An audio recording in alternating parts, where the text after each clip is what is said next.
My favorite triangle growing up was salt, fat, and sugar. Roast beef Sunday night, oh my God, it was like, to this day, it's heaven on earth. My favorite dessert, rice pudding, a complete nutritional bomb, best thing ever. So from there, I kind of zapped to college, and in college, it was completely different. It was about granola, it was about eating hippie food, it was about just not meat. In fact, you couldn't even get a date with anyone if you weren't vegetarian. So I gave it a try. I took it as far as I could. Was taking a class in macrobiotics, and the guy said, let's put salt, let's put everything into a bucket, and if you can mix it all up, and you can eat that, then you're eating properly. So I just couldn't get my arms around that, and at that point I kind of quit the class and I declared myself a meat lover, and I've been a meat lover ever since. A friend of mine told me about this company, Jugtown, which was a small smokehouse in Flemington, New Jersey. Sounded interesting, and I went and checked it out. And it's when I was walking through the building, and Chris Ely, who still works with us today, his dad owned the business originally, showed me this huge tub of pork bellies, and I was like, what's that? And he goes, that's nitrate-free bacon. I was like, nitrate-free bacon, oh my God, healthy meat. I get my cake and eat it too. And that's when I got really excited about getting it. We went to work and worked hard. We were selling about, maybe 1,000 pounds a week at the most. And I went on vacation, came back Sunday night, woke up the next morning and was preparing to go to work. And as I was walking to the car to drive to work, this woman who I know came out and she said, I'm so sorry about Jugtown. I was like, what do you mean? What about Jugtown? She goes, you didn't hear? I said, hear what?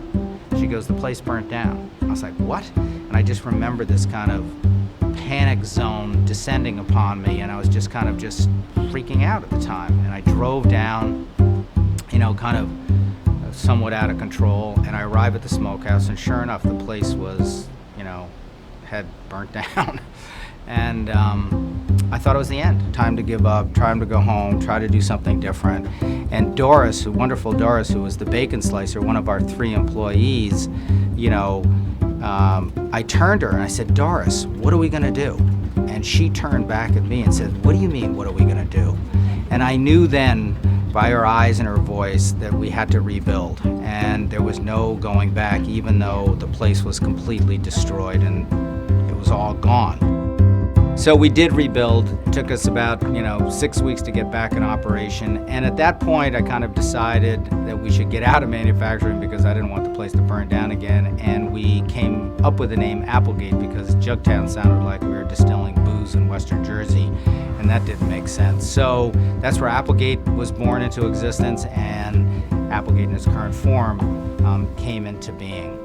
So if you go forwards 25 years, we've just been working hard the whole time, trying to put one step in front of the other and keep this movement alive. What really keeps us going are love letters. It is these moms who send us notes or cards telling them how much they appreciate what we do, and what we do helps them help their families become better, healthier, wonderful families. And it's also the farmers. We started out with 1 farm, and now we have 1,000 farms, and we're going to have 10,000 farms.